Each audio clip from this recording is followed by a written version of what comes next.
कधीच नाही चुकणार तुमचे फेवरेट टीव्ही शोज झी5 सोबत, तेही एकदम फ्री।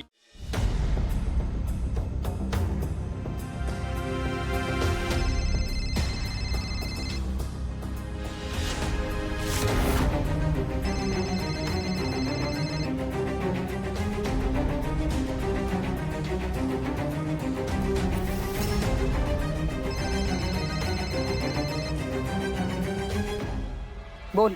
अरे वा, चक्क लगेच फोन उचलला हेंदळे।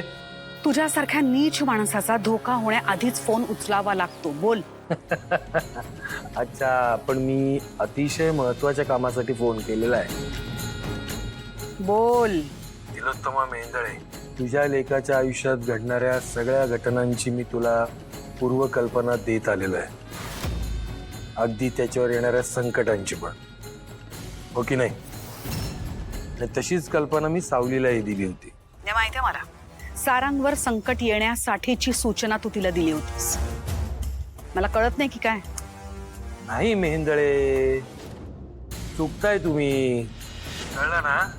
आज तुमचा लेक जो जिवंत आहे तो केवळ माझी लेक, त्याची बायको, त्याची अर्धांगिनी, त्याची सहचारणी हिच्या। तू चुकतोयस हे असं बोलून मला शब्दात अडकवायचा प्रयत्न करू नकोस। माझा विश्वास नाहीये तुझ्यावर। नका ठेवू, पण एक भविष्यवाणी करतो। सारंग मेहेंदळेंच्या आयुष्यात पुन्हा एकदा प्रेम मिलनाचा योग आहे।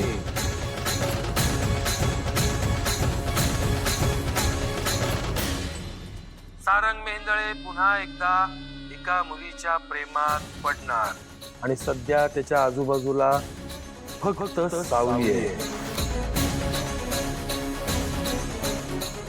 लक्ष देतोय तिलोत्तमा मेहेंदळे?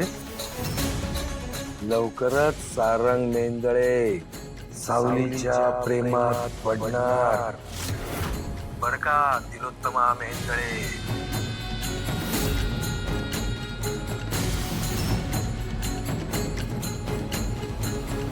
अहो, हे सगळं तिलोत्तमाला सांगायची काय गरज होती? कारण सावलीच्या पत्रिकेत सुद्धा प्रेम मिलनाचा योग आहे। आपण त्यात खूप अडथळे आहेत। अडथळे जितक्या वेगाने येतील ना, तितक्याच वेगाने ते दोघं एकमेकांच्या जवळ येतील आणि एकमेकांच्या प्रेमात पडतील। हो, पण तरी मला वाटतं तुम्ही हे तिलोत्तमाला सांगायला नको होतं। अहो, त्यांनी सावलीच्या मार्गातले अडथळे अजून वाढतील। वाढू दे, माझी लेक आहे, सगळ्यांना पुरून उरणार ती। येतील तितके अडथळे पायाखाली तोडवत तोडवत पार करेल ती। आणि कसं आहे ना, खेळाचे नियम आणि शक्यता समोरच्याला सांगून खेळ खेळण्यामध्ये एक वेगळी गंमत आहे। सारंग सावलीच्या प्रेमात पडणार तेव्हा बारीक लक्ष ठेवा।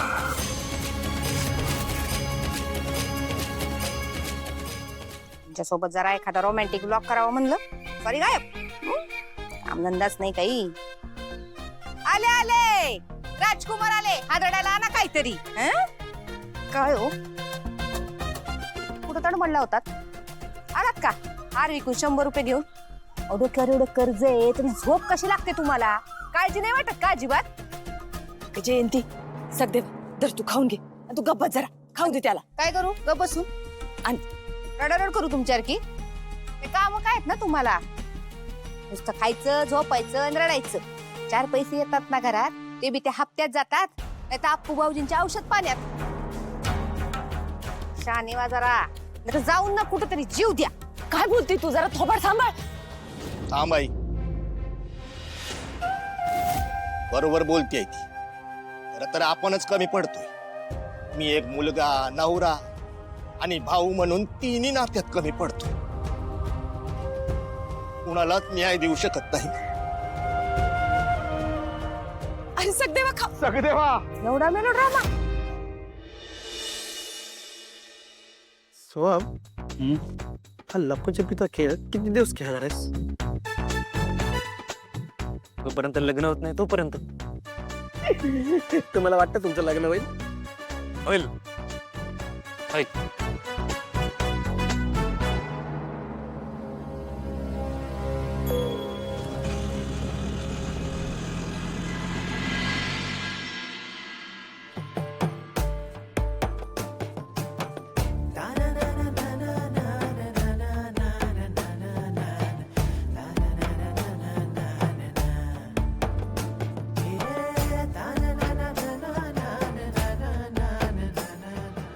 ए, काय किती दिवस स्लो मोशन मध्ये अडकणार आहे? काय फ्युचर आहे की नाही? काय ठरवलंय की नाही? काय ठरवायचं? आता हे मीच सांगायचं. हा. अरे प्रेमाची पुढची पायरी लग्न. ते कधी करणार आहेस? करू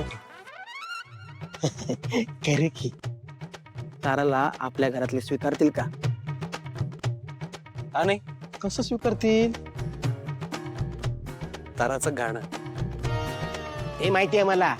मेंदळ्या फॅमिली वजे फॅमिलींचं गाठ जोडली पाहिजे ना. लेवल ही जोडली पाहिजे. माझ्याकडे एक उपाय आहे. एक नवीन कॉम्पिटिशन सुरू होते. तिथे जर तारा जिंकली म्हणजे लग्नाचा मार्ग मोकळा. मोकळा.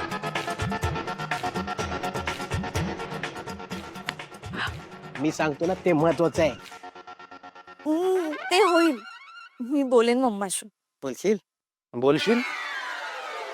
डन. काय नाही होणार. असेच जाणार.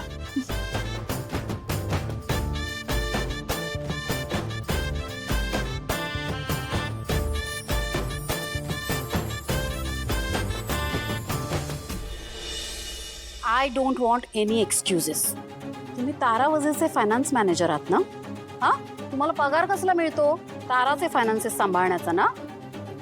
आणि मग जर तुम्हाला फीज वाढवून घेता येत नसेल तर तुमचं रेजिग्नेशन द्या मला आत्ताच्या आत्ता. कळलं? तारा आता कुठलाही कॉन्सर्ट या अमाऊंटच्या खाली करणार नाही. And that's fine. काय झालं मम्मा? काय नाही. या मॅनेजरला आपण कसले पैसे देतो ग?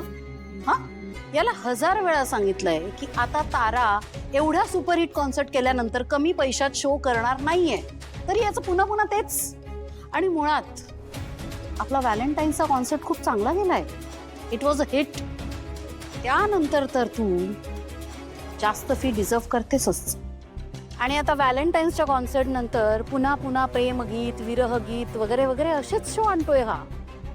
आणि आय अग्री की जसं डिमांड आहे तसं आपल्याला सप्लाय दिला पाहिजे. It's a basic business rule. पण ठीक आहे, जर मग जशी डिमांड आहे तसे आपले चार्जेसही वाढले पाहिजे. Am I right? करेक्ट आहे मम्मा. पण ना आय थिंक म्हणावं तसं फेम नाही मिळत आहे ग मला. म्हणजे जरा फॅन फॉलोईंग वाढली ना की मग माझी फेस व्हॅल्यू वाढेल. आणि मग ती वाढली की मी फेमस पण होईल. नाईस तारा, पहिल्यांदा हुशार असल्यासारखं बोलतीयस. झी5 ॲप डाउनलोड करा आणि पहा सर्व एपिसोड्स एकदम फ्री.